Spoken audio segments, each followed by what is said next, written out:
नाथं कृष्णं वन्दे जगद्गुरु श्रीकृष्णं वन्दे जगद्गुरु। हे नाथ, हे मेरे नाथ, मैं आपको भूलूं नहीं। हरिशरणम। अनंत कोटि ब्रह्मांड नायक परापर परब्रह्म परमेश्वर भक्त वांछा कल्पतरु शरणागत वत्सल भगवान श्री कृष्ण के श्रीमुख से निसृत वो परम में दिव्य वाणी जिसको जो भी जीव सुनता है उसके भीतर एक शांति, सुख और आनंद की अनुभूति होती है। अब भगवान की ये दिव्य वाणी है, दिव्य वाणी का अपना प्रभाव है और जो उसके साथ में पूरी श्रद्धा के साथ में, विश्वास के साथ में, निष्ठा के साथ सुनता है, ये साधक की पात्रता ही है। वो जिस भाव से सुनता है वैसी ही भगवान की दिव्य वाणी भीतर जाकर उसके अंतःकरण को पवित्र करती है और जिसकी वजह से उसके कर्म पवित्र होने लगते हैं। ये चौथा अध्याय जो है श्रीमद् भगवद गीता का ज्ञान कर्म संन्यास योग। कि ज्ञान कर्म संन्यास योग मतलब वो दिव्य ज्ञान है, इसलिए दिव्य ज्ञान है। ज्ञान दीनता के पात्र में ठहरता है, इसलिए भीतर से दीन भाव रखते हुए पूरी श्रद्धा के साथ सुनना, क्योंकि दिव्य ज्ञान है। पर भगवान का जहाँ सारा है तो सब चीजें सहज और सरल है, इसलिए भगवान के सारे पे बस एक ही है, हमारे साथ है जब आप तो किस बात की चिंता, चरण पर रख दिया जब माथ तो किस बात की चिंता, हमारे साथ है जब आप तो किस बात की चिंता। भीतर से इस बात का ऐसे अनुभूत होनी चाहिए कि ठाकुर जी हमारे साथ में हैं। और ये भगवान का दिव्य ज्ञान की अगली है कि अगर मैं पात्र नहीं हूंगा तो ठाकुर जी कृपा करके पात्र भी बना देंगे। बस अपने आप का सर्वस्व समर्पण करते हुए भगवान से कहें कि ठाकुर जी आप हमारे साथ हो, अब हमें किसी बात की चिंता नहीं। ज्ञान अर्थात वो परमार्थ का ज्ञान जिसमें किसी का भला होता हो, वो विवेक का ज्ञान जिसके अंदर हमें सार असार, कर्तव्य अकर्तव्य सब कुछ स्पष्ट दिखाई देता हुआ। ये वो दिव्य ज्ञान है जहां भगवान का प्राकट्य कैसे हुआ है, वो दिव्य ज्ञान है। भगवान कहते हैं वो दिव्य ज्ञान जिससे आपके कर्म भी पवित्र हो जाएं और जन्म भी पवित्र हो जाए। हमारा जन्म तो हो गया जैसे जैसे होना था, लेकिन स्वामी जी महाराज कहते थे कि अब यहाँ आने के बाद में स्वभाव सुधारते हुए अब हमारा जन्म आगे फिर दिव्य हो जाए भगवान की कृपा से। तो ये एक मौका है हम सबके पास में, नया पुरुषार्थ कर्म करके सद्भाव सद्गुणों से भरकर अपना जीवन का स्वभाव धीरे धीरे सुधार के हमारे कर्म भी पवित्र हो जाएं, जिसमें सबका भला हो। तो ये अद्भुत ज्ञान कर्म संन्यास योग जिसके अंदर भगवान का प्राकट्य का ज्ञान है, कर्मों का ज्ञान है, विवेक का ज्ञान है, परमार्थ का ज्ञान है, और वो कर्म जो भगवान से युक्त हो जाए वो कर्मयोग भी है इसके अंदर। साथ में सन्यास जहां अपने मन, अपनी बुद्धि, अपनी इंद्रियों से जो भी कर्म हो रहा है उसमें कहीं कर्तापन ना हो, तो ये हमारा सन्यास योग। जड़ प्रकृति से, शरीर और संसार से विलग होना, यही सन्यास है। अब भगवान से युक्त हो जाना, एक हो जाना योग है। ये ज्ञान कर्म सन्यास योग में जहाँ भगवान ने यहाँ एक एक श्लोक जो थे वो बहुत दिव्यता से भरे हुए हैं। इसीलिए भगवान ने कहा मैं अजन्मा हूँ, अविनाशी होते हुए भी, संपूर्ण प्राणियों का ईश्वर होते हुए भी अपनी प्रकृति को अधीन करके योग माया से प्रकट होता हूँ। कि भगवान की ऐसी दिव्य शक्ति है योग माया जिससे भगवान छुपे रहते हैं और जिसके सामने प्रकट होना चाहते हैं प्रकट हो जाते हैं। अर्जुन के मन में प्रश्न आया कि भगवान ये ऐसी योग माया है जिससे लोग मोहित हो जाते हैं, पर ये जब आपके पास रहती है तो क्या आपको मोहित नहीं करती क्या भगवान? तो भगवान ने कहा अर्जुन, संतों का भाव है, वो कहते हैं जिस प्रकार सर्प के अंदर दांत के नीचे एक विष की थैली होती है, वो सर्प के अंदर होती है, उस पर प्रभाव नहीं डालता। ये तो लौकिक बात है, वो दूसरों पे प्रभाव डाल सकता है। और भगवान तो हमारे ठाकुर जी अलौकिक है, वो उनकी योग माया ऐसी शक्ति है जिसको वहां अपनी वश में करके जहां जिस वक्त को दिखाना चाहते हैं वहां प्राकट्य हो जाता है उनका, और जिसके सामने छुपाना चाहते हैं भगवान छुपा देते हैं। भगवान के प्राकट्य के बहुत कारण थे। जब धर्म की हानि होती है, अधर्म की वृद्धि हो जाती है और साधु संत महात्मा जो विरह में, व्याकुलता में रात दिन तड़पते रहते हैं दर्शन के लिए, कब दर्शन दोगे, कब दर्शन दोगे। भगवान उन सब पर कृपा करते हैं। अनेक जीव जन्म जन्मांतर से भगवान का इंतजार कर रहे होते हैं और भगवान यहाँ आकर वो दिव्य लीलाएं करते हैं। और वो लीलाओं का जब हम श्रवण करते हैं तो हमारा भीतर से अंतःकरण पवित्र हो जाता है, हमारे भीतर से राग द्वेष समाप्त हो जाता है। और जब तक ये सृष्टि प्रकृति चलती जाएगी, भगवान की दिव्य लीला सुन सुन करके जीव इस बात का अनुसरण करके अपना कल्याण कर लेंगे। तो ये अद्भुत जो है भगवान ने कहा। और भगवान कहते कहते हैं कि मेरे जन्म और कर्म भी दिव्य हैं। हमारा जन्म तो कहीं ना कहीं माया में आबद्ध होकर पिछले कई जन्मों के संस्कार की वजह से जैसा भी जन्म हो गया है, लेकिन अब हमारे पास एक मौका बहुत अच्छा है। जो स्वामी जी महाराज कहते हैं, भगवान ने हेतु करके मनुष्य शरीर दे दिया है। मनुष्य शरीर तो वो जहाज की जैसे मिल गया है और सदगुरु का सानिध्य भी मिला है। और जहाँ कृष्णम वंदे जगत गुरु, गीता मैया के में भगवान स्वयं विराजमान है और अपनी दिव्यवाणी प्रदान कर रहे हैं। तो हमारी नाव में वो अनुकूल जो है सत्संग रूपी हवा भी चल रही है और सदगुरु का सानिध्य भी मिल रहा है, मनुष्य शरीर भी मिल रहा है। बस इस मौके को हमको लाभ उठा लेना चाहिए और लाभ उठा के अपना जीवन दिव्य है वो कर लेना चाहिए। और भगवान कहते हैं कि इस तरह से जो जन्म और कर्म को जान जाता है, कर्म और जन्म में अलौकिकता भगवान कहते हुए यहाँ कहते हैं कि इस प्रकृति के साथ में अपना तादात्म्य, कर्तत्व और भोक्तत्व समाप्त कर लेता है। इसलिए आपके कर्म भी दिव्य हो जाएं। ऐसा माने ही नहीं कि मैं कर्म करता हूँ, सब ठाकुर जी कर रहे हैं ऐसे करते करते करते करते। और कर्मों में किसी प्रकार की अहमता, ममता, फल इच्छा ना होना। सारे कर्म जो है अक्रम में बदल जाए, वो लिखे ही नहीं जाए, पाप पुण्य के खाते में ही नहीं आए। पाप कर्म तो जब ऐसा होगा तो होंगे ही नहीं, और पाप कर्म नहीं होंगे तो कहीं नरक में जाने की वो नहीं है। लेकिन पुण्य कर्म में भी एक बात जो है जिसको बार बार स्वामी जी महाराज कहते हैं कि ये भीतर यही शब्द बार बार इसलिए कहा जाते हैं ताकि हमारे अंतःकरण में, चित्त में, मेमोरी कार्ड में वो बात बैठ जाए। और बैठ जाए तो फिर ये सोचने लगे कि पुण्य कर्म को भी मुझे ठाकुर जी के चरणों में अर्पित करना है। हम सत्संग करते हैं, सत्संग करने के बाद में दिव्य आनंद की अनुभूति होती है। वो भगवान की कृपा से प्रेम रूप में ठाकुर जी प्रकट होते हैं। और प्रकट होने के बाद में जब अनुभूति होती है, अरे कितना आनंद दिया ठाकुर जी ने, तो तुरंत प्रभाव से जो आनंद है वो प्रेम स्वरूप, आनंद स्वरूप परमात्मा को प्रकट करते हैं। ठाकुर जी आपको समर्पित है, आपकी कृपा से आप ही देने वाले हैं और सदा दास पे ऐसी कृपा करते रहें। हमें आप आनंद स्वरूप हैं, हमें भी आनंद रखें। भगवान के दिव्य जन्म और कर्म की दिव्यता जान लेता है, वो तत्व से जानना बहुत जरूरी है। और तत्व से जानने के लिए बड़ा महत्वपूर्ण है कि मेरे ठाकुर जी कैसे हैं, सर्वशक्तिमान है, उनसे कोई ऊपर शक्ति नहीं है, इसलिए वो सर्वशक्तिमान है। सच्चिदानंद घन है, आनंद से भरे हुए हैं, परिपूर्ण है और परमात्मा है। हम सबकी आत्मा जो है वो मटकों में रखे हुए जल में प्रकाश रूपे प्रतिबिंब रूप में है और सूर्य रूप में ठाकुर जी हैं। तो वो परमात्मा है और उनका जो प्रतिबिंब रूप में हमारे भीतर घट में पड़ रहा है, तो वो आत्मा से ऊपर पर आत्मा है। ऐसा जो जान लेता है तब वो ये सोचता है कि मेरे परम आश्रय, परम गति यही है। बस लक्ष्य तय हो जाता है कि मेरी परम गति इधर ही चलना है और भगवान के भरोसे रहता है। अब भगवान कितने कृपालु हैं, कितने दयालु हैं, क्योंकि उनके कर्म तो अक्रम है। और अक्रम होने का मतलब वो यहाँ पर धरती पर धर्म की स्थापना करने और हम लोग सब जीवों का उद्धार करने के लिए ही कृपा करके आते हैं। इसलिए ठाकुर जी का जैसा कोई सुहृद नहीं है, कोई प्रेमी नहीं है, कोई पतित पावन नहीं है। जो हम कई पाप कर्म कर चुके हैं, हमको सबको पवित्र करते हैं लीलाएं दिव्य कर करके। और भगवान के ऐसा करता करता जो साधक है उसके जीवन में एक अन्यनता आ जाती है। बस ठाकुर जी प्यारे लगने लग जाते हैं। जहां जिसकी निष्ठा हो उसमें डूब जाएं। और कैसे डूबना है? नित्य और निरंतर।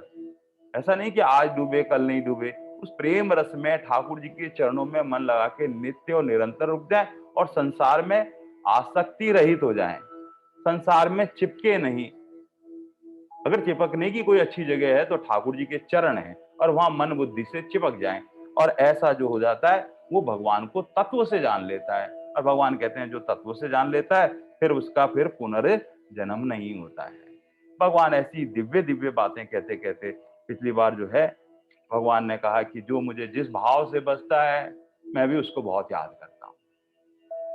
इसलिए कहते हैं कि सुबह काल सड़कें बहुत खाली रहती है, ऐसी प्रातः काल ब्रह्म मुहूर्त में बहुत कम जो संसारी जीव होते हैं वो उठ पाते हैं। लेकिन भगवान की कृपा से जो ब्रह्म मुहूर्त में उठते हैं, सुबह उठकर भगवान को जब याद किया जाता है, तो वहां पर बिल्कुल लाइन खाली हुई है। उस वक्त सर्वश्रेष्ठ, जहाँ प्रकृति में जो क्रियाशीलता होती है वो मंद होती है, उस वक्त ऐसी चिड़ियों की चहचहाट, गाड़ियों की गड़गड़ाहट और किसी तरह की विक्षेप नहीं होता है। वो परम समय है जब परमात्मा को याद किया जाए और बैठकर भगवान की भक्ति से आनंद लिया जाए। और उस वक्त भगवान कहते हैं, जो मुझे जिस भाव से बसता है, ठाकुर जी भी हमको याद करते हैं। बस बस बस, ये बात हमारे दिव्य भगवान की दिव्यता है कि जो मुझे जिस भाव से बसता है, मैं भी उसको वैसा ही बसता हूँ। अगर कोई नास्तिक होता है, वो कहता है कि मैं भगवान को नहीं मानता हूँ, तो भगवान नास्तिक कहते हैं, ठीक है भाई, मैं नास्तिक बन जाता हूँ।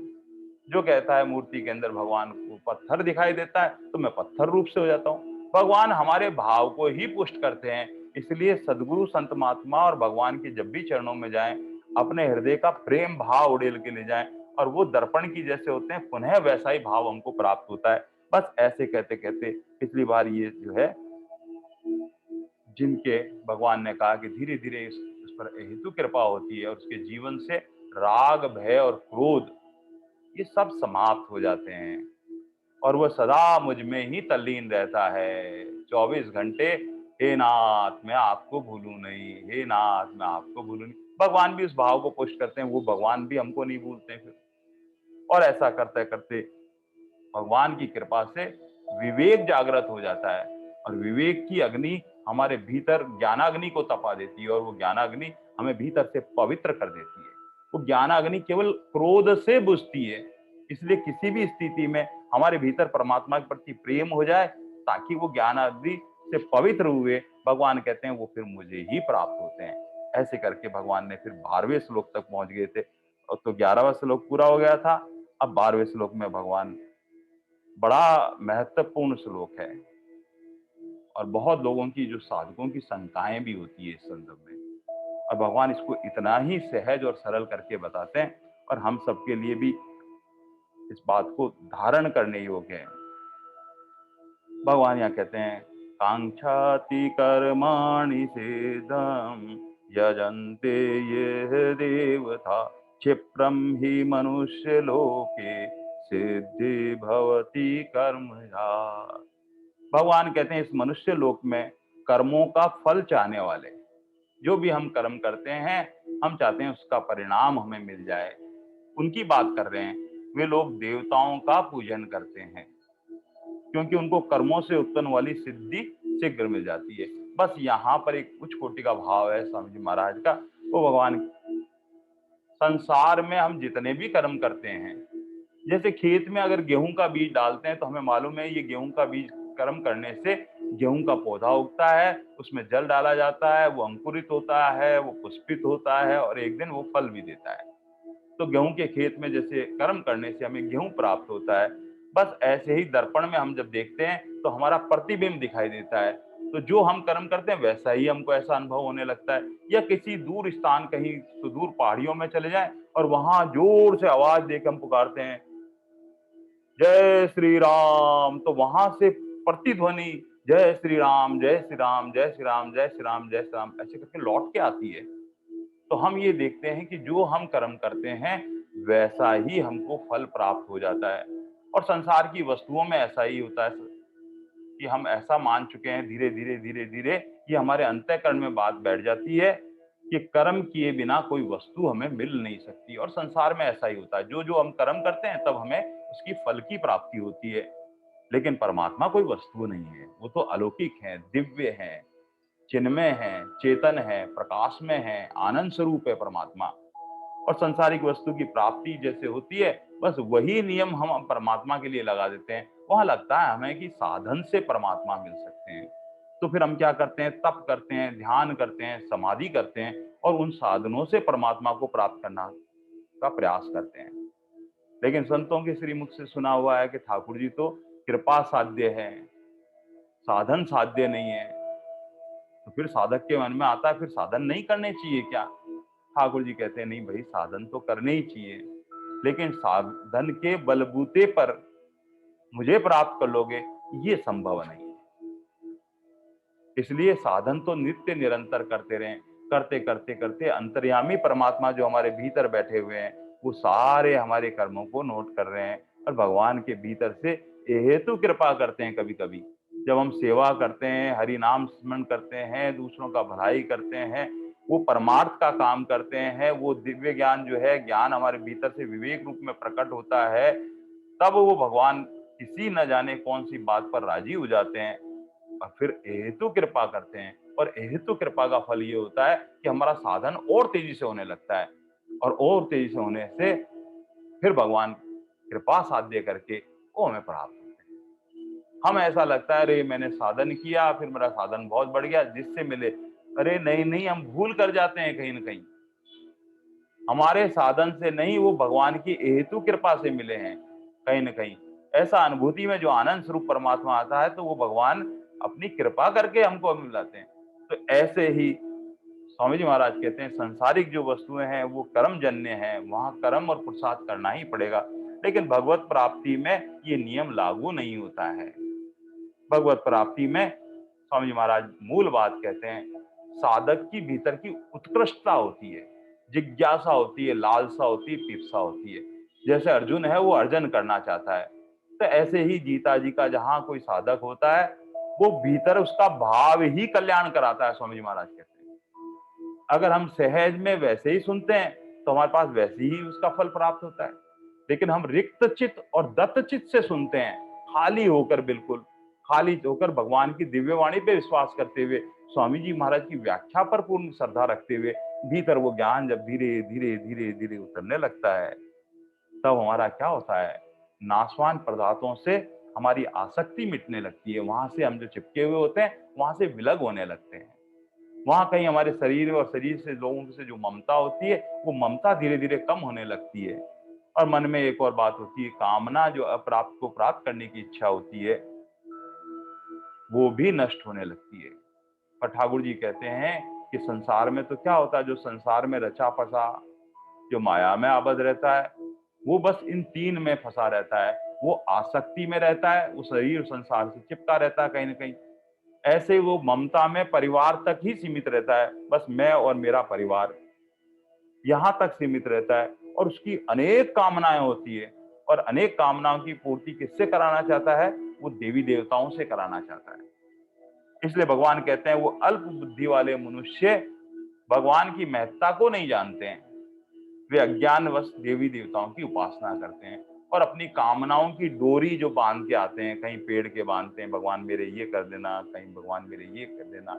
ऐसे देवी देवताओं में, यद्यपि देवी देवताओं में भगवान के अंश स्वरूप रूप में कुछ पावर दी हुई होती है, और वो उस जब उनको प्रसन्न किया जाता है तो शीघ्र फलदायक होती है। और हम संसार की कामना वाले, संसार में आसक्ति वाले और ममता में परिवार वाले में, बस उन्हीं से हम कभी धन, कभी पुत्र, कभी मकान, कभी गाड़ी, कभी सांसारिक चीजें ही मांगते हैं। और देवता जो लोग होते हैं वो ये नाशवान पदार्थ हमको देते हैं और हमारी पूर्ति हो जाती है।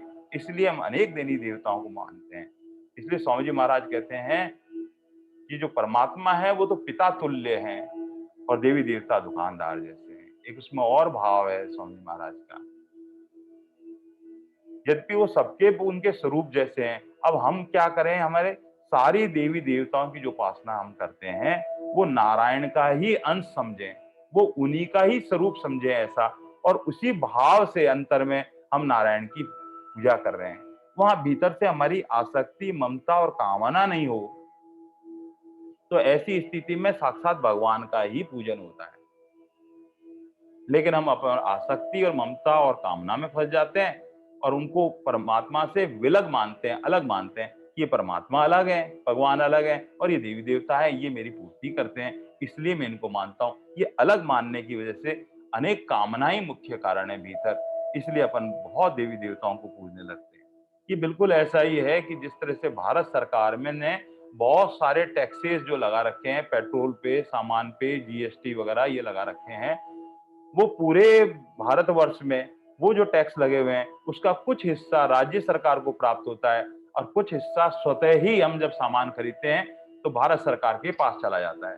बस ऐसे ही जब हम देवी देवताओं को उन्हीं की सरकार का हिस्सा मानकर ऐसा मानते हैं कि ये परमात्मा के स्वरूप है, उन्हीं के अंश हैं, इस भाव से जब उनका पूजन करते हैं, तो जिस प्रकार टैक्स सेंट्रल गवर्नमेंट में चला जाता है, हमारा भाव भी भगवान के पास चला जाता है।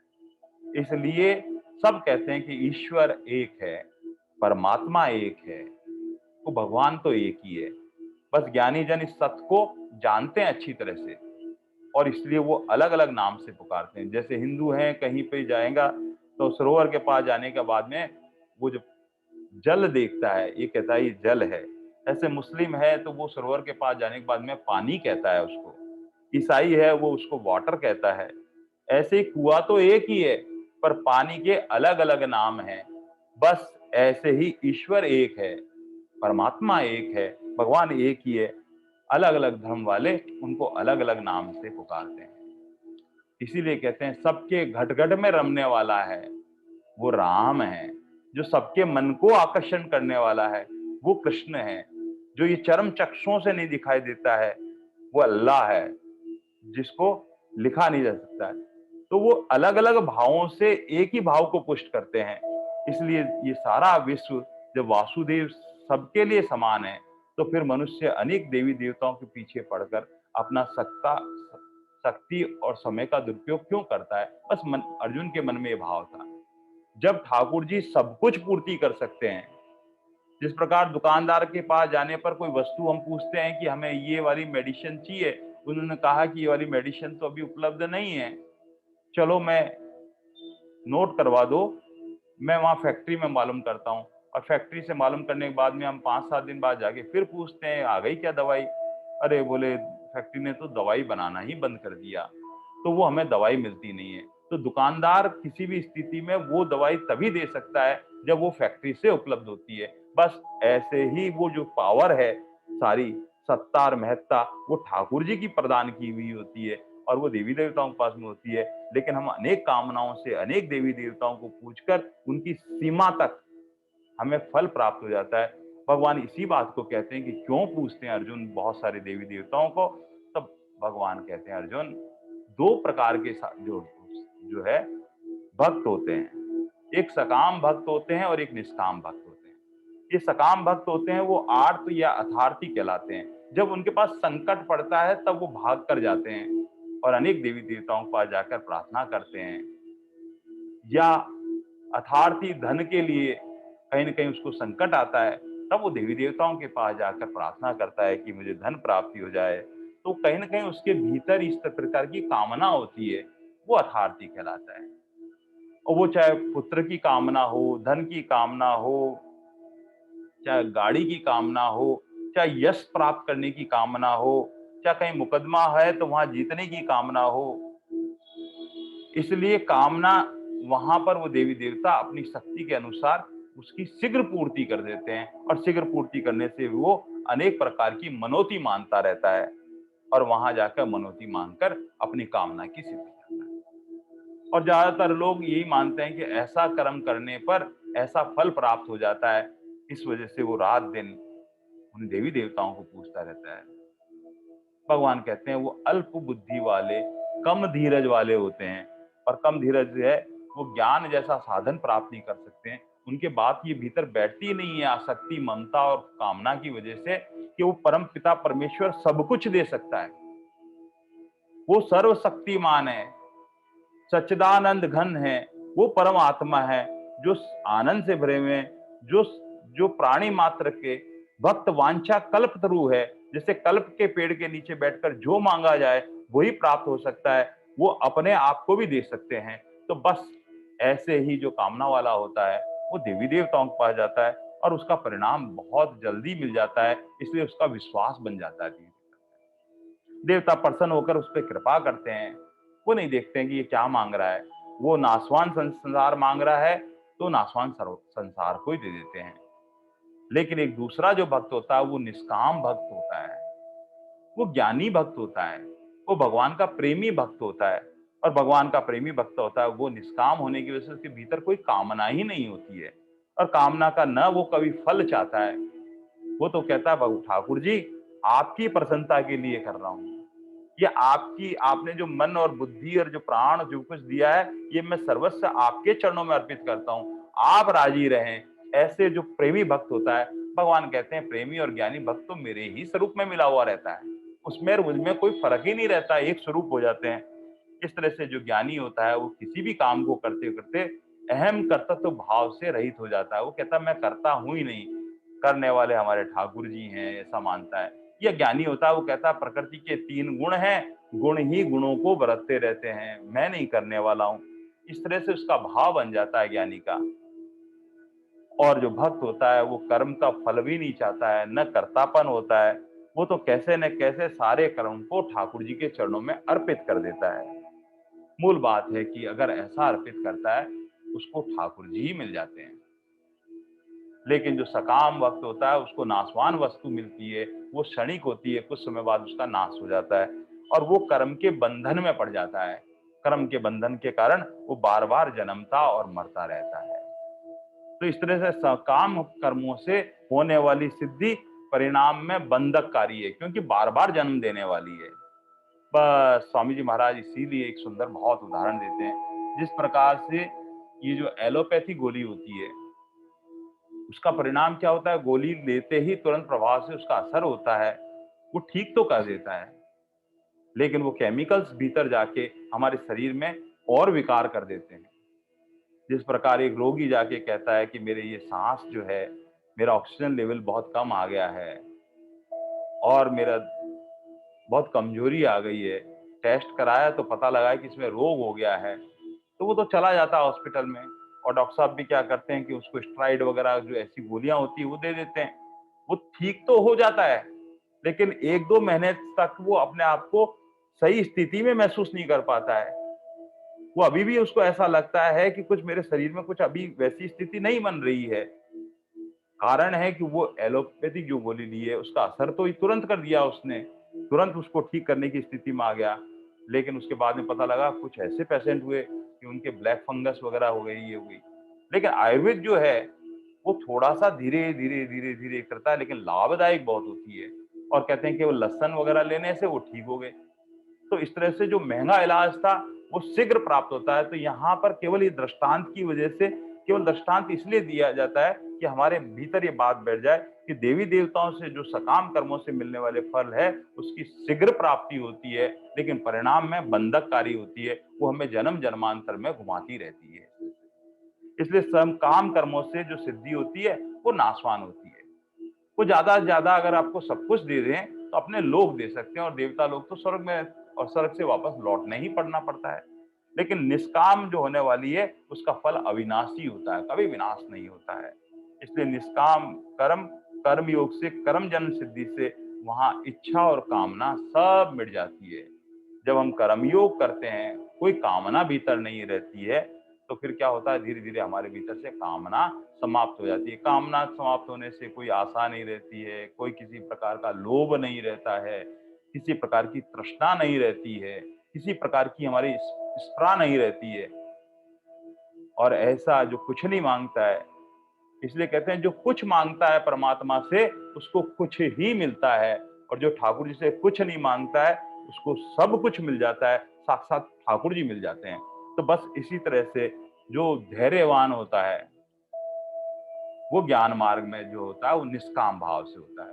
वो जल्दीबाजी नहीं करता, जल्दीबाजी में कोई फल चाहता भी नहीं है। और जो निष्काम प्रेमी होता है, ठाकुर जी का भक्त होता है, वो धैर्य वाला होता है। पिछली बार भी जैसे दृष्टांत दिया था कि 2 तपस्वी बैठे हुए थे, नारद जी पधारे थे, नारद जी भगवान के पास मिलने जा रहे थे। उन्होंने कहा कि भगवान से मिलें, तो हमारे बारे में पूछना है कि हमें ठाकुर जी मिलेंगे क्या। और नारद जी वापस लौट के आए, तब कहा कि नारद आपने भगवान से हमारे बारे में पूछा क्या। तो नारद जी ने कहा कि भाई भगवान ने कहा है कि इस पीपल के पेड़ के नीचे बैठे हो, इतने जन्मों बाद मिलूंगा। तो जो धैर्य नहीं रख सकता था, अल्प बुद्धि वाला था, उन्होंने कहा कि कोई लेना देना नहीं है, ऐसा करके अपने तपस्या को छोड़कर वो वहां से रवाना हो जाता है।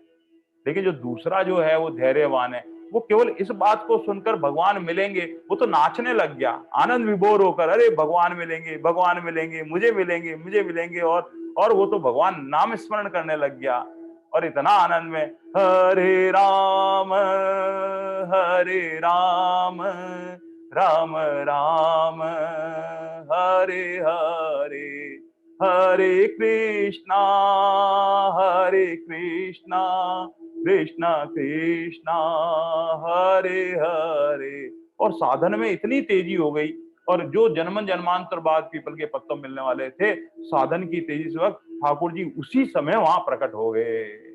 अब प्रकट होते ही नारद जी महाराज ने कहा, महाराज मैं तो आपसे पूछने आया था।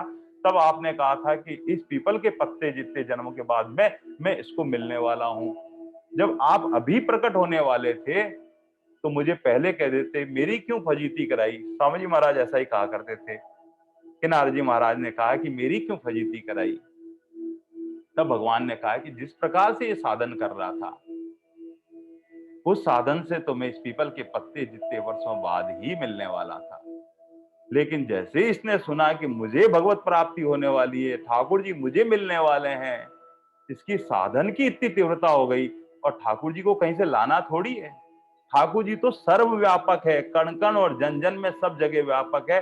बस भाव से, भीतर से, अंतर भाव से, आनंद रूप में जब ठाकुर जी को हम पुकारते हैं तो वो आनंद में ठाकुर जी स्वयं प्रकट हो जाते हैं। बस ऐसे ही जो धैर्य रखता है, जो कोई कामना नहीं रखता है, किसी प्रकार की संसार की आसक्ति नहीं होती है, कहीं ममता नहीं रहती है, कहीं फल इच्छा नहीं रहती है, उसको ठाकुर जी मिल जाते हैं। बस तो साधक को ये बात दृढ़ता से स्वीकार करनी चाहिए कि धैर्य से ठाकुर जी पे विश्वास रखते हुए, जब ठाकुर जी ने हमें भगवान से जोड़ा है, गीता जी से जोड़ा है, इतना दिव्य सत्संग वो प्रदान करते हैं, सब कुछ हमारे ठाकुर जी करते हैं, तो हमें क्यों नहीं दर्शन देंगे, क्यों नहीं वो प्रेम प्रदान करेंगे। बस धीरे धीरे धीरे संसार में जो हमारी कामना, ममता, आसक्ति जो है, संसार में जो रचे बसे हैं, वहां से धीरे धीरे धीरे धीरे अपने आप को विलग करते रहें। हमें थोड़ा सा यही प्रयास करना है, जो संसार की व्यर्थ की चर्चाएं कम करनी है, संसार की बातें कम करनी है, संसार में ज्यादा रुचि नहीं रखनी है, केवल शरीर की आपूर्ति के लिए स्वार्थ भावना से अपने लिए नहीं करना है। ये थोड़ा सा साधन अगर अपने भीतर से करने लग जाए, दूसरों के भले के लिए कर्म योग करने लग जाए, तो फिर भगवान की कृपा हम सब पर होने वाली है। लेकिन कभी कभी भगवान क्या है कि विशेष कृपा करते हैं, और विशेष कृपा का पात्र जो होता है वो तो बहुत बड़ी बात है। न जाने दया निधि किस बात पर रीझ जाते हैं, और रीझ कर वो कृपा कर देते हैं। इसे कहते हैं शॉक थेरेपी, जिसे कहते हैं झटका चिकित्सा।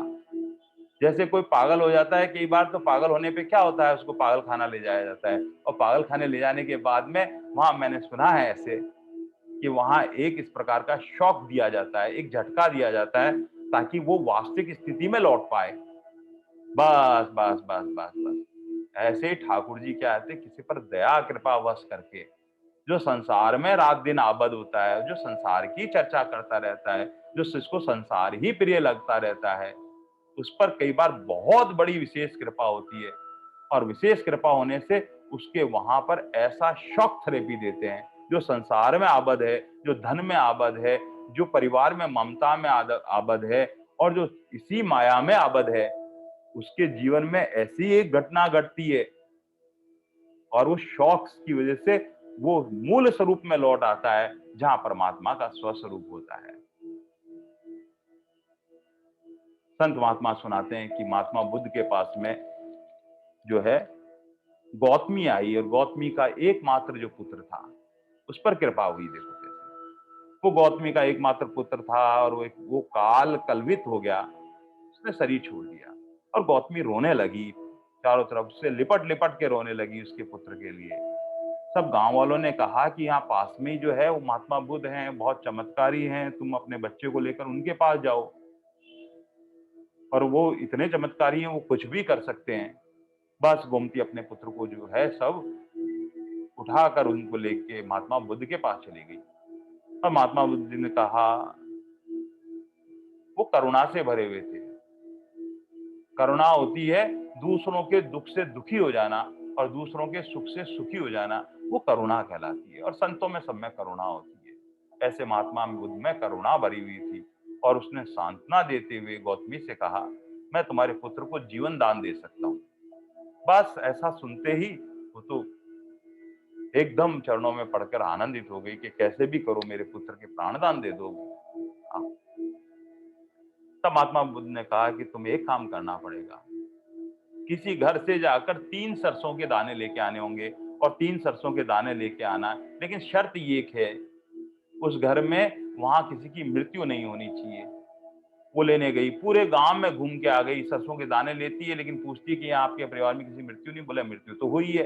उसके पूरा घूमने के बाद में उसको कहीं ऐसे दाने नहीं मिले, और वो लौटी जब, तो उसके चेहरे की दमक करते हुए महात्मा बुद्ध ने कहा था, लगता है तुम्हें सरसों के दाने मिल गए हैं। उसने आके कहा, आके चरणों में पड़ गई कि आपने मुझे वो ज्ञान देकर जीवन दान दे दिया है जो देव, और आपने उस सत्य से मेरा अनुभूत करा दिया है।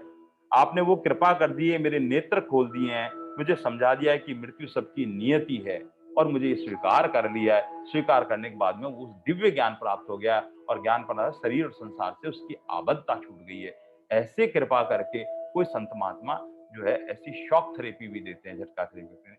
लेकिन हमें सबको कैसे ऐसे भगवान अपने चरणों में लें, उसके लिए तो नाम संकीर्तन करते हैं हम सब मिलके। आइए जरा, हरे राम हरे राम, हरे कृष्णा कृष्ण कृष्ण हरे हरे, हरे राम राम राम राम हरे हरे। तो भगवान की हर कृपा है, सब पर कृपा है, पर हम सब अपने जीवन में उठाकर देखते हैं कैसे न कैसे कहीं न कहीं भगवान से जुड़े हैं, संतों से जुड़े हैं, महात्माओं से के पास चरणों में गए हैं, या गीता जी से जुड़े हैं, रामायण से जुड़े हैं, भागवत जी से जुड़े हैं, तो हमारे जीवन में भगवान ने कहीं न कहीं ऐसी चिकित्सा की है। नहीं तो हम तो माया में आबद्ध थे, रात दिन संसार की कामनाओं से ग्रसित थे। कहीं न कहीं भगवान ने ऐसी कृपा करके अपने शरण में लिया है। भगवान कहते भी हैं, अरे अर्जुन, जिस पर मैं कृपा करता हूँ, सबसे पहले मैं उसका धन का हरण कर लेता हूँ। उसकी धन में बहुत आसक्ति होती है तो सबसे पहले मैं उसका धन ले लेता हूँ। परिवार में बहुत आसक्ति होती है तो परिवार में उसकी ममता छुड़ाने के लिए परिवार के बहुत निकट जन होते हैं, उनसे ऐसे शब्द कहलवा देता हूँ कि वो विलग होने लगता है, क्योंकि वो वहां चिपका हुआ था।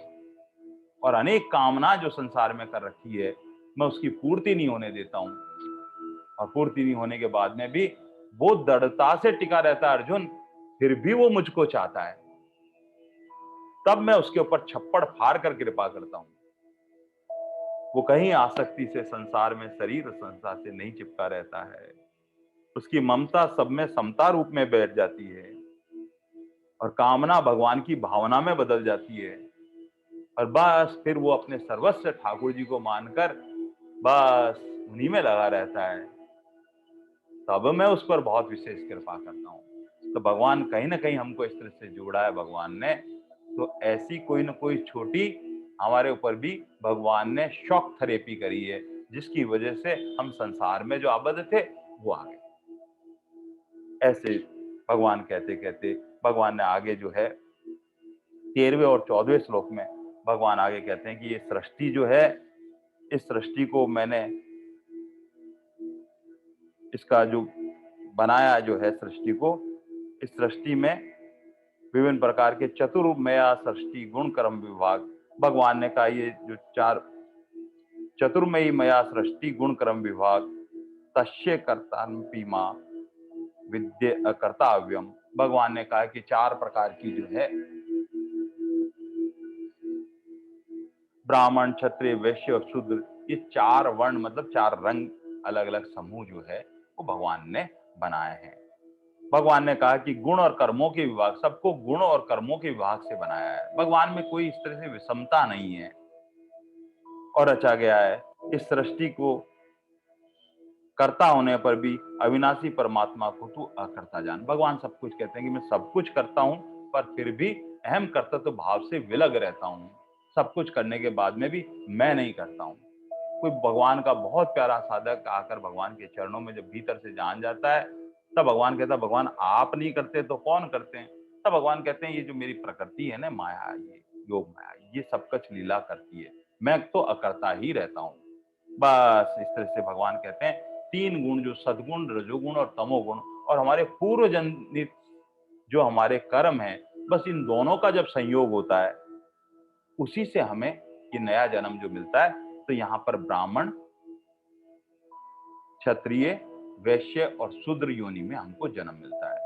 तो हमारा जो जन्म होता है, वो पुराने हमारे जो 3 गुण हैं, उनका और प्रारब्ध जो है कर्म, दोनों का जब सामंजस्य बैठता है, भगवान वैसी ही कृपा करते हैं। लेकिन ऐसा मानकर ब्राह्मण अपने आप को सर्वश्रेष्ठ माने, ऐसा अहंकार नहीं करना चाहिए। क्षत्रिय को भी इस बात का अभिमान नहीं होना चाहिए कि मैं सर्वश्रेष्ठ हूँ। ऐसे वैश्य को और शूद्र जो है, उसको अगर कहीं ऐसा लगता है कि मैं शूद्र हूँ, तो वो ये मान के चले अपने आप को कि मेरा जन्म जो होना था, वो तो मेरे पिछले गुण और कर्मों से हो गया, लेकिन भगवान ने मुझे ये अहंकार और अभिमान की ऐसी दीनता पहले ही दे के भेजा हुआ है। ये भगवान की कितनी कृपा है मुझ पर। और ऐसा करके मुझे अब नया जन्म में पुरुषार्थ करके, नया साधन करके अब अपना जन्म और कर्म को दिव्य बनाना है। बस ऐसा अपने भीतर विचार कर ले। भगवान ने कहा है कि ऐसा नहीं कि मैंने ये जो सृष्टि की संरचना की है, इसमें ऐसा किया है, विषमता नहीं है मेरे भाव में। मैंने ऐसे देव, पितर, पक्षी सब में ऐसे सारे के सारे अलग-अलग सद्गुण, रजोगुण और कर्म के अनुसार बनाए हुए हैं। जैसे कबूतर बनाया वो सद्गुण में है, ऐसी जो बाज है वो क्षत्रिय है, ऐसी जो चील है वो वैश्य में बनाई है और ऐसे कौवा जो है वो शूद्र रूप में बनाया है। तो ऐसे पक्षियों में भी अलग-अलग सब बनाए गए हैं। ऐसे पेड़-पौधों में भी है, जैसे पीपल का वृक्ष है तो सतयुग जो है सद्गुणों से भरा हुआ है, जो नीम का है पेड़ जो है वो क्षत्रियों का है और जो इसके बाद में इमली जो है वो वैश्य की है और बबूल, कीकर जो कांटे वाले वो शूद्र है। ऐसे प्रकृति जो बनाई है वो इन सभी प्रकार से गुण और कर्म विभाग से सब कुछ बनाया हुआ है। इसलिए मैंने देखा है कई बार जो पीपल के पेड़ होते हैं वो सद्गुण में ब्राह्मण लोग सब पूजन करते हैं क्योंकि विष्णु का वास मानते हैं। कुछ ऐसे क्षत्रिय होते हैं वो नीम के पेड़ को इसलिए मानते हैं कि वो उसकी लकड़ी को काम में ही नहीं लेते हैं, इतनी शुभ मानते हैं उसको अपने आप को।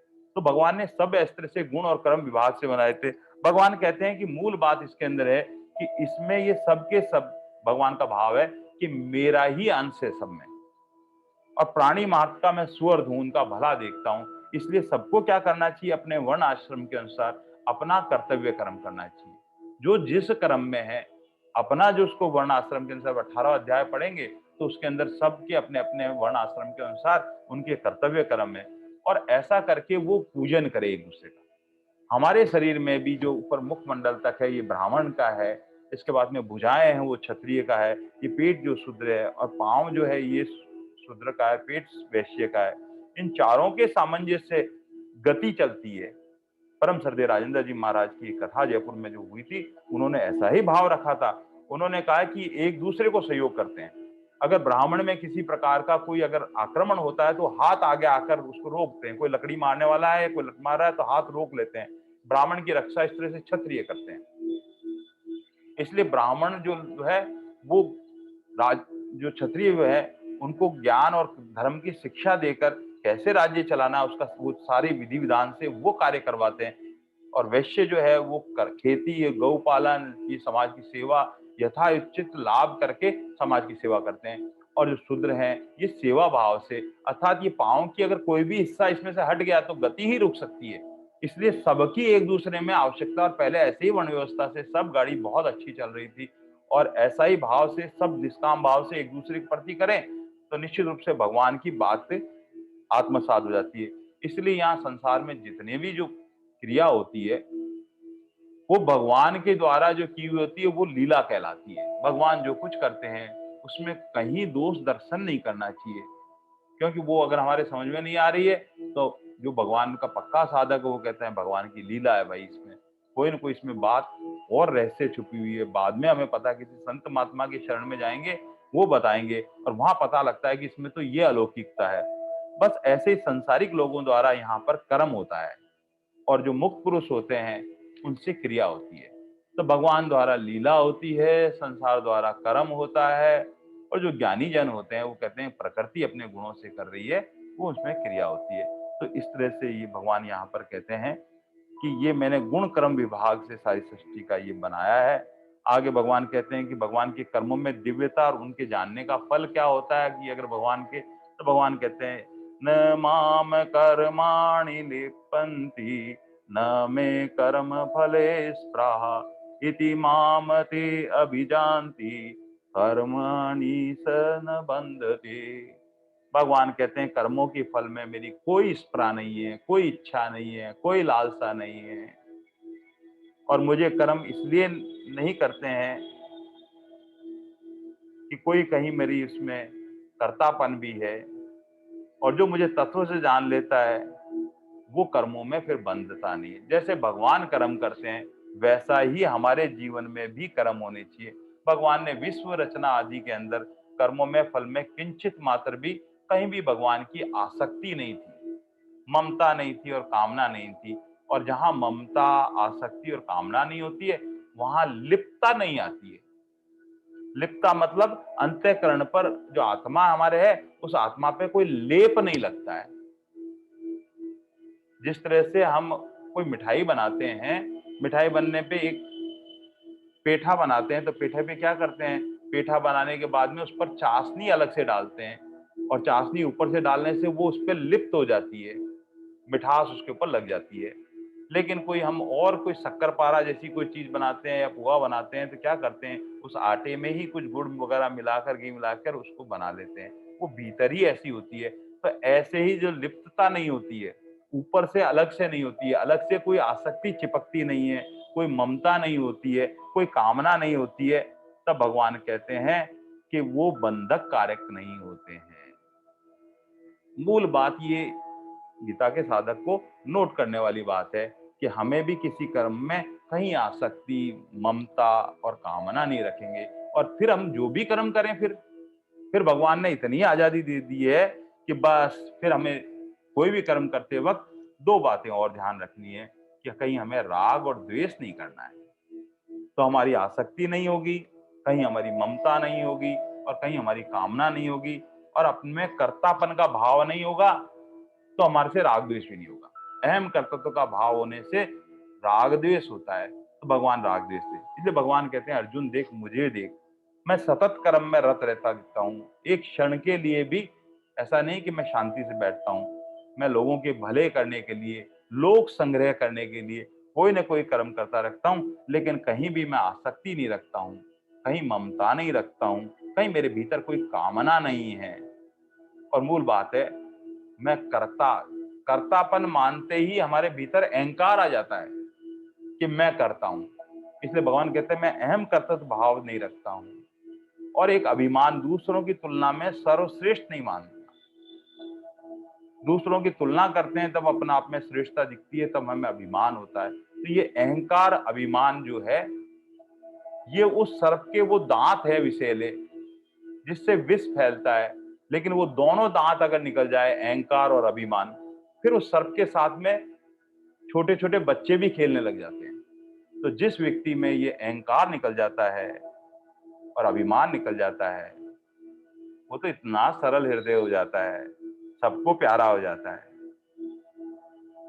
रामकृष्ण परमहंस ठाकुर अपनी चरितार्थ में बता रहे थे कि एक माँ थी, उसने देखा कि एक बच्चा उनके पास में था और एक कढ़ा रखा था। कढ़ाई में क्या था, कुछ आलू और परवल उबल रहे थे, और वो उबलने के कारण क्या है कि ऊपर नीचे हो रहे थे, और बच्चा देखता जा रहा था। बच्चा माँ से बोला, माँ देखो ये आलू और परवल कैसे नाच रहे हैं इसके अंदर, कढ़ाई के अंदर। और माँ ने देखते देखते माँ ने कहा, ये जो नाच रहे हैं ना, ये क्यों नाच रहे हैं, क्योंकि इसके यहाँ जो नीचे है, जो भट्टी है, उसमें आग लगी हुई है। और जैसे ही उन्होंने लकड़ी को बाहर निकाला, बाहर निकालते से अग्नि थोड़ी सी मंद होने लगी। मंद होने के बाद में देखा तो वो आलू परवल जो उबल उबल कर नाच रहे थे, अब उन्होंने नाचना बंद कर दिया। बस हम ऐसे ही कहीं संसार में जो ये नाचते हैं, वहां कर्तापन के भाव से नाचते हैं, ताकि हमारे भीतर अहंकार आ जाता है, अभिमान आ जाता है। और भगवान कहते हैं जो साधक अपने भीतर कर्तापन नहीं लाता है, किसी प्रकार का अभिमान नहीं करता है, कभी किसी प्रकार में अहंकार नहीं आता है, तो बस भगवान कहते हैं वह किसी प्रकार के कर्म में लिप्त नहीं होता है। और फिर कहते हैं स्पृहा, स्पृहा माने इच्छा नहीं रहती है, उसकी कोई लालसा नहीं है कर्म फल में। संपूर्ण कर्म करते हुए समय फिर आप कोई भी कर्म करो, आपको कर्म बांध नहीं सकते। जब हमारे में कर्तापन नहीं होगा और स्पृहा नहीं होगी, तो कर्म तो दिखाई देंगे स्वरूप से, लेकिन उनकी बांधने की क्षमता चली जाएगी। बांधने की क्षमता कैसे चली जाएगी? जिस प्रकार रस्सी को अपन ने देखा कि रस्सी को अगर जला दी जाती है तो स्वरूप से तो दिखाई देती है, लेकिन जब उससे जली हुई रस्सी से जो दाखनुमा होती है, उससे अगर बांधना चाहें तो बांध नहीं सकते। ऐसे ही हमें कोई भी कर्म बांध नहीं सकते। और जैसे ही हमारे कर्तापन चला गया, अहंकार चला गया, अभिमान चला गया, बस वो तो भुना हुआ बीज है। और जो भुना हुआ बीज होता है, वो धरती में आप कितना ही उसको गाड़ो, कितना ही जल डालो, कैसे भी उसका पोषण करो, वो उगता ही नहीं है।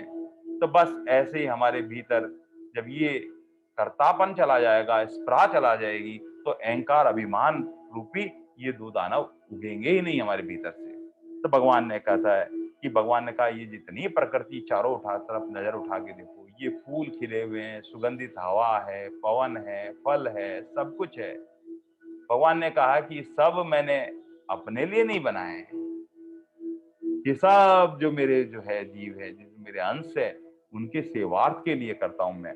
बस ऐसे ही जो साधक है, अपने जीवन में ये भाव दृढ़ता से रखे कि जो ठाकुर जी है, इसलिए जब मैं सब कुछ करता हुआ भी लिप्त नहीं होता हूँ, कारण है कि मेरे भीतर किसी प्रकार की कोई आसक्ति नहीं है, कामना नहीं है, फल इच्छा नहीं है, कर्तापन का अहंकार नहीं है, कोई अभिमान नहीं है। ऐसे ही हमारे भी कर्म ऐसे हो जाएंगे तो उसमें दिव्यता आ जाएगी। एक बहुत सुंदर ऐसी और कथा मैंने जो सुनी संतों के श्रीमुख से, वहां पता लगता है कि एक जो रंगरेज होता है, जो रंगता है कपड़े, उसके पास में कोई आया व्यक्ति और उसने देखा कि दूर से कि एक व्यक्ति एक अपना कपड़ा लेके आया और उसको आगे कहा, इसको मेरे को लाल रंग का रंगाना है। उसने क्या किया, एक डिब्बी में से एक लाल रंग निकाला और वो इसमें एक पात्र था, उसमें जल रखा था, उसमें वो डाला और उस कपड़े को उसमें डाला। कुछ देर बाद निकाला तो वो लाल रंग का था और लाल रंगा के चला गया। एक दूसरा व्यक्ति आया, उसने कहा, अरे रंगरेज भैया, मुझे नीला रंगाना है। उसने उसी डब्बी में से वो कुछ डाला, एक चिमटी, और उसका कपड़ा लिया और उसने देखा तो कुछ देर बाद वो नीला दे दिया। वो एक व्यक्ति जो दूर से लगातार देखता जा रहा था कि क्या कला कौशल दिखाता है, डिब्बी वही रखता है, जल का पात्र वो रखता है और उसमें डालने के बाद में जो कहता है वैसा ही रंग देता है। तीसरा व्यक्ति आता है, उसने कहा मुझे पीला रंगवाना है, और उसने तुरंत क्या किया, वही चिमटी डाली और डालने के बाद में कपड़ा उसमें डाला और पीला रंग के दे दिया। अब तो वो बड़ा आश्चर्य हुआ, कभी लाल, कभी पीला, कभी नीला, कभी हरा, ये तो क्या ऐसे। बस पर वो उसके पास में वहां पहुंच जाता है और फिर उससे कहता है, आपको कुछ रंगाना है क्या? उन्होंने कहा, नहीं मुझे कुछ रंगाना तो नहीं था, लेकिन आपकी कला कौशलता देख के मेरे मन में एक इच्छा हो गई है, ये जो मेरा कुर्ता है मैं इसको रंगाना चाहता हूँ। तो उन्होंने कहा ठीक है, दे दीजिए। उसने अपना कुर्ता खोल के रंगरेज के हाथ में दे दिया और देते ही उसने कहा, कौन से रंग का रंगवाना है आपको? तब वो मुस्कुराने लग गया और मुस्कुरा के कहने के लगा कि जिस रंग में आप रंगना चाहते हो रंग दीजिए, जो आपकी डिब्बी में रंग हो वो रंग दे दो। मैंने आपकी ये जो जादूगरी है या कलाकारी है या दिव्यता है, ये मैंने देख ली है, आप कुछ भी कर सकते हो। बस ऐसे ही आप अपने रंग में रख दो, ऐसा भाव था उसका, जो आपको अच्छा लगे।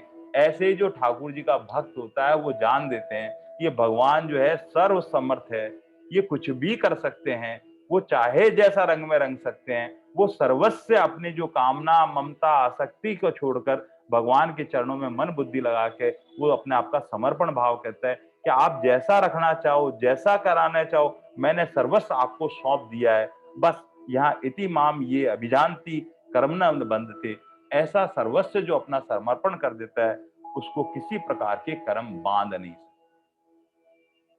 इसलिए मूल मुख्य बात है इस तत्व से भगवान को जान लेना कि वो सर्व समर्थ है, भक्त वांछा कल्प तरु है, सच्चिदानंद घंध है, वो तत्व से जान जाता है, बस फिर वो तो मौज में आनंद में रहता है।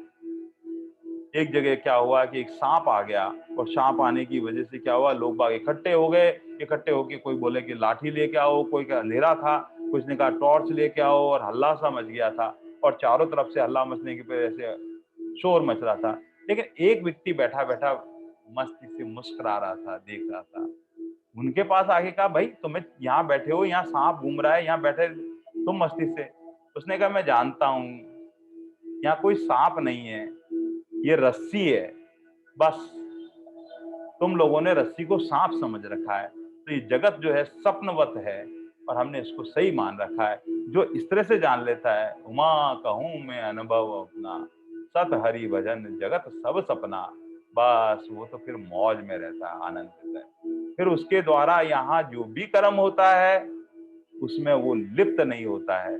तो भगवान ने इस तरह से 14वें श्लोक में ये सब, तब अर्जुन के मन में ये प्रश्न आया कि भगवान, जो आपने दिव्यता से ये बातें बताई है, ऐसा जो है कर्म कोई करता भी है क्या, जो आपने कहा, जिसमें आसक्ति नहीं हो, कामना नहीं हो, ममता नहीं हो, अहंकार नहीं हो, अभिमान नहीं हो, अहम कर्तृत्व का भाव नहीं हो, ऐसे कोई कर्म करते हैं? तब भगवान कहते हैं, अरे ये जो मुमुक्षु जन होते हैं, जो ज्ञानी जन होते हैं, ये निष्काम कर्म करने के लिए अपना जीवन वैसा ही जीते हैं। और अर्जुन, तुम्हें भी ऐसा ही जीवन जीना चाहिए, भगवान की आज्ञा है। और भगवान की आज्ञा करके भगवान 15वें श्लोक में कहते हैं, एवं ज्ञात्वा कर्तम करम पूर्व अपि ममोक्षुपि कुरु करम एवं तस्मात् तस्मु सर्व पूर्वतर कर्तम। पूर्व काल में मुमुक्षु जनों ने, जो ज्ञानी जन है, जो परमात्मा की जिज्ञासु जन है, उन्होंने क्या किया, ऐसा जान के कर्म किए हैं। इसलिए तू भी अपने पूर्वजों द्वारा सदा किए जाने वाले कर्मों को कर।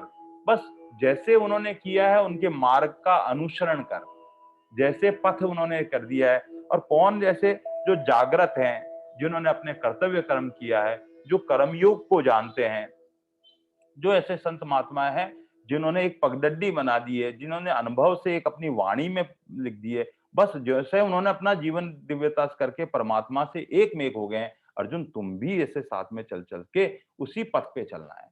इसलिए अनुसरण करने वाली, ये स्वामी जी महाराज ने जो यहाँ पर, स्वामी जी महाराज ने, साधक संजीव ने जो अपने जीवन का अनुभव इसमें सारभूत किया हुआ है, बस उसमें सब बातें भगवान की जो व्याख्या की गई, हमारा जीवन भी ऐसे ऐसे ऐसे ऐसी दिव्यता से, इस तरह से हमारा जीवन भी आनंद से ऐसा ही होना चाहिए। तो भगवान ने कहा कि कर्म का तत्व समझना चाहिए।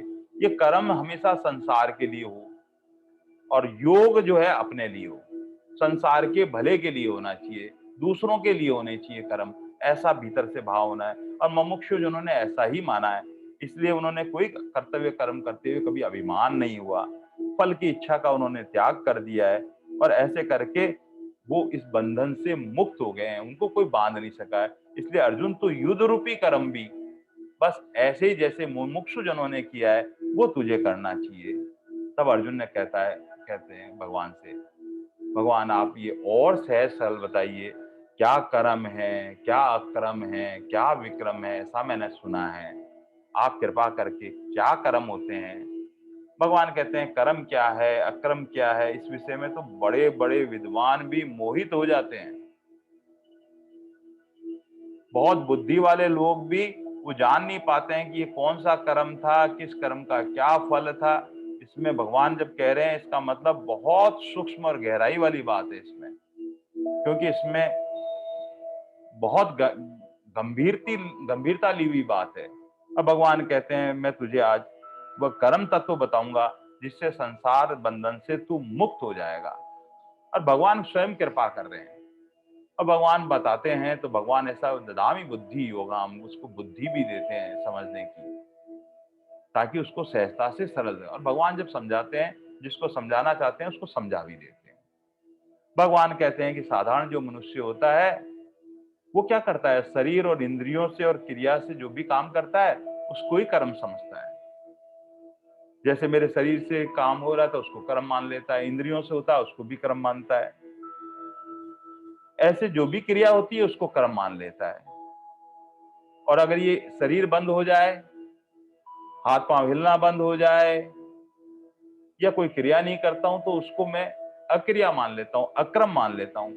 अर्जुन, ऐसी बात नहीं है। भगवान ने कहा कि मन, वचन और शरीर द्वारा होने वाली सब क्रियाओं को कर्म माना जाता है। हम कुछ नहीं कर रहे हैं लेकिन मन से कुछ विचार भी कर रहे हैं तो ये हमसे कर्म हो रहा है। शरीर से तो कर्म हो ही रहा है, और वाणी से हम जब बोलते हैं तब भी कर्म होता है।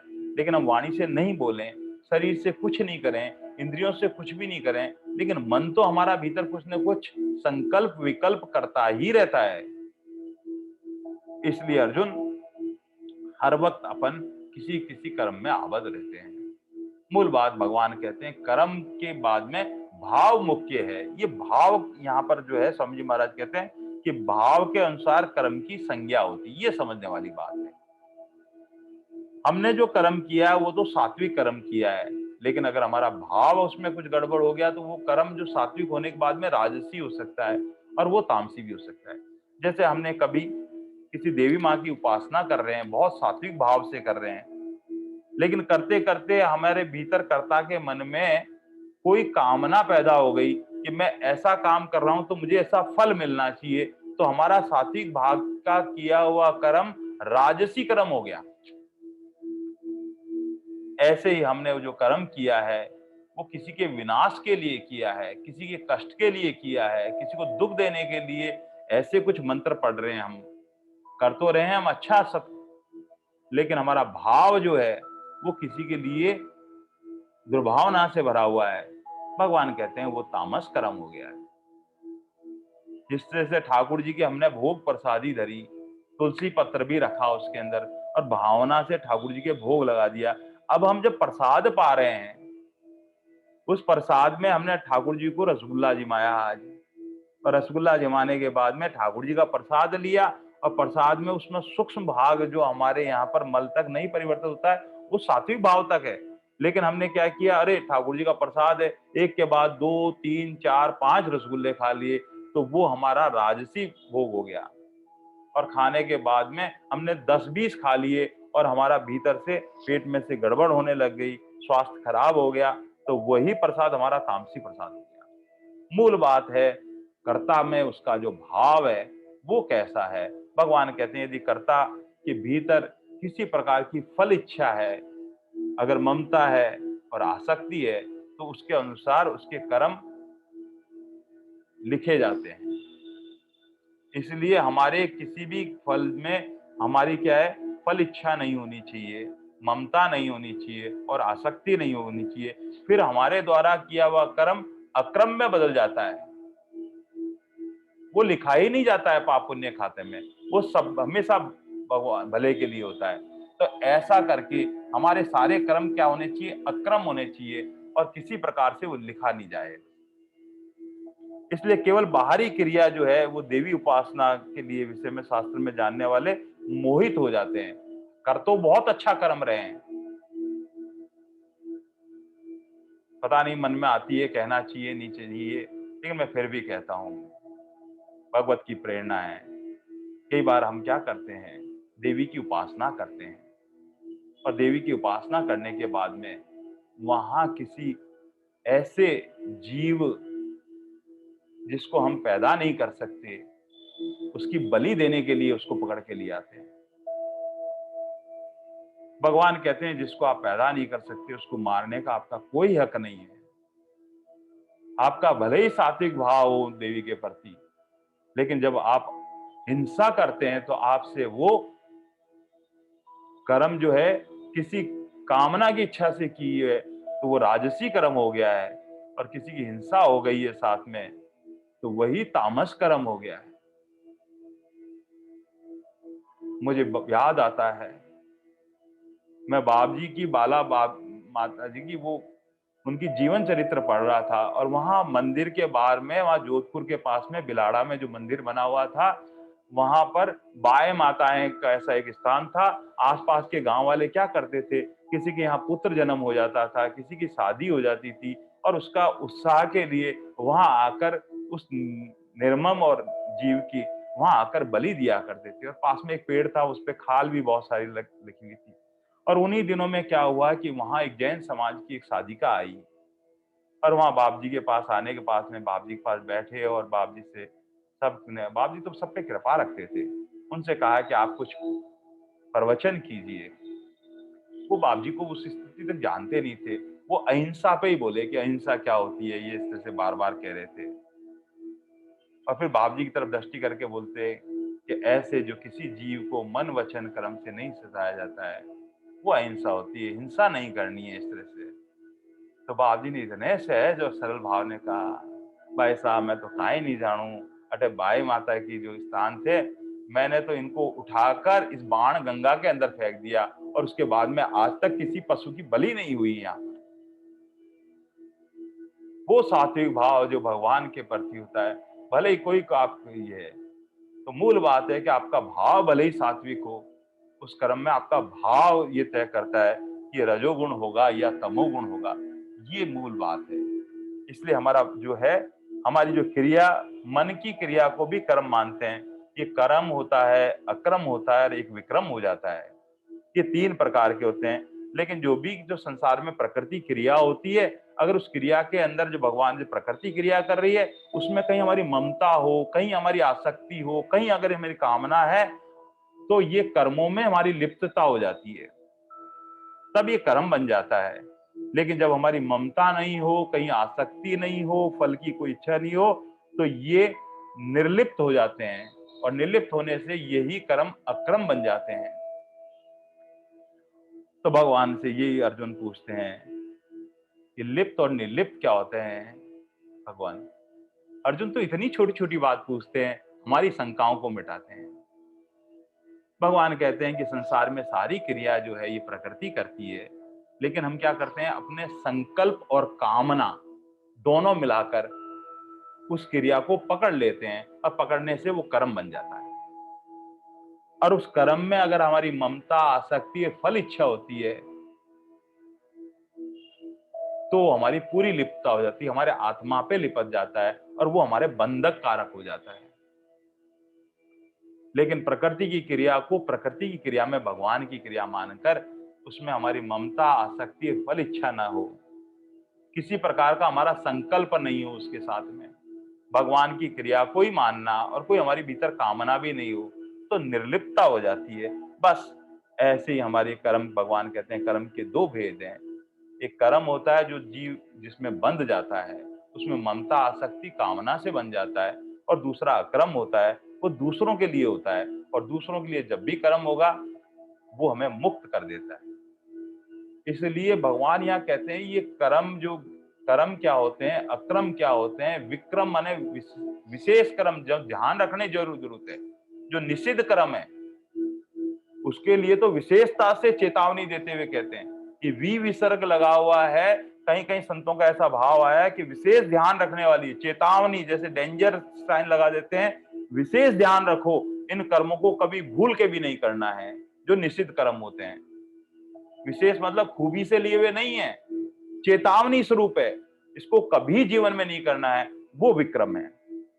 तो हमारे कर्म जो है, इसलिए अर्जुन से कहते हैं कि अर्जुन युद्ध न करने से कल्याण मानकर तू समझता है, जिससे तू सोचता है मैं युद्ध नहीं करूंगा तो मेरा अक्रम हो जाता है। ऐसा नहीं है अर्जुन, युद्ध करते हुए तुझे क्या करना है, ममता नहीं करनी है, कहीं आसक्ति से चिपकना नहीं है, फल की कोई इच्छा नहीं रखेगा, तो ये कर्म की जो है अक्रम व्यवस्था है। और ऐसे हुए तू करेगा तो कहीं तू बंधन में नहीं आएगा, तुझे पाप नहीं लगेगा, तुझे शोक नहीं होगा। ये पाप और शोक से तू जो चिंतित है उससे तू मुक्त हो जाएगा अर्जुन।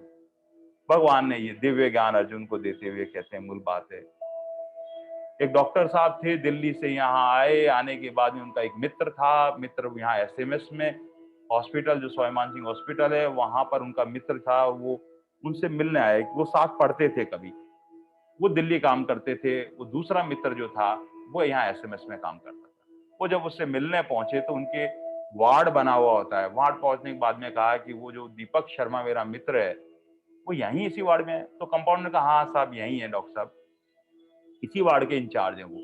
और वो उनका मित्र जो दिल्ली से आया हुआ था बोला आप बैठिए यहाँ पर, उनको बैठा दिया और वो आईसीयू था, इंटेंसिव केयर यूनिट, वहां पर बैठ गया।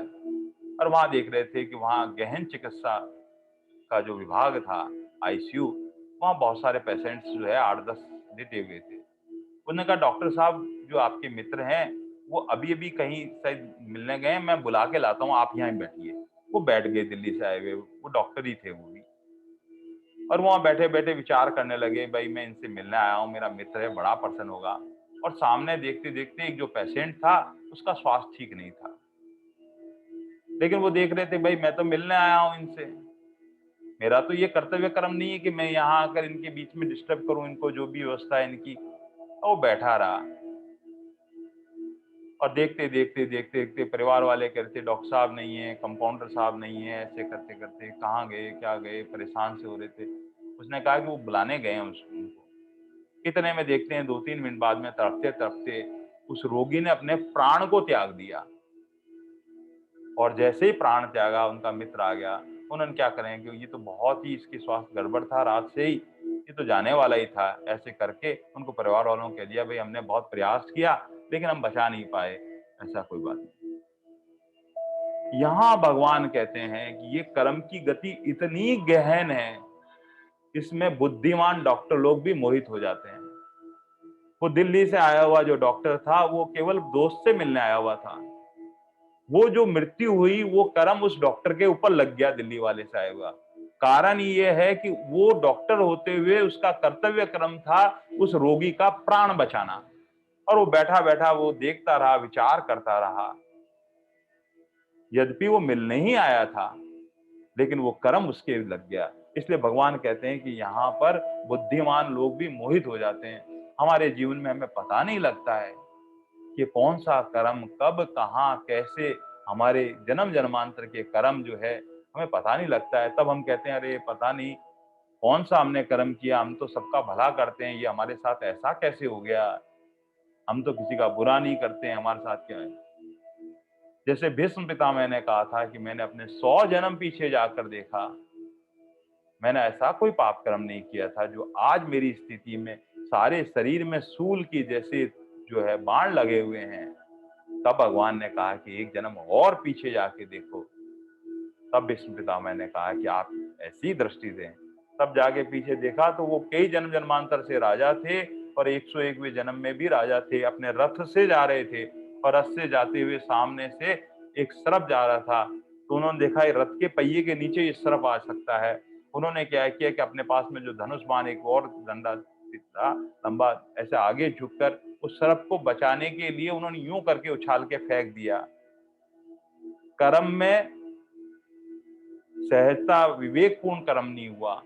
वो जो सर्प था पास में कांटों भरी एक बाढ़ लगी हुई थी, उसमें जाकर गिरा और उसके सारे शरीर में वो कांटे चुभे। धीरे धीरे उसका प्राण निकल गए।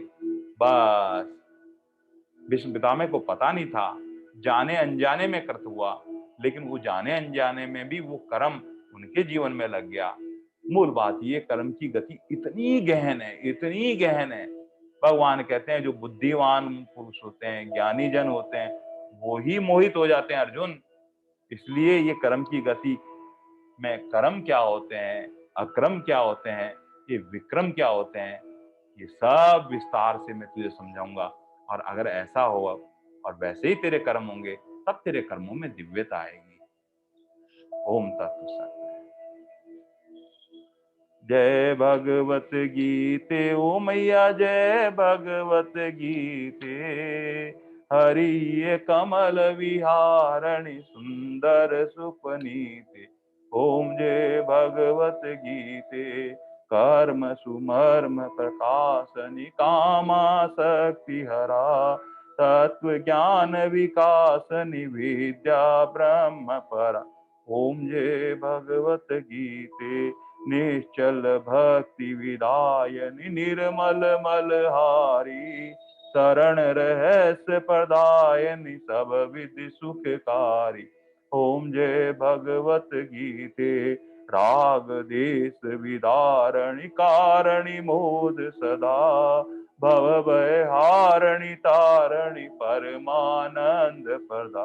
ओम जय भगवत गीते। आसुर भाव विनाशनि नाशनि तम रजनी।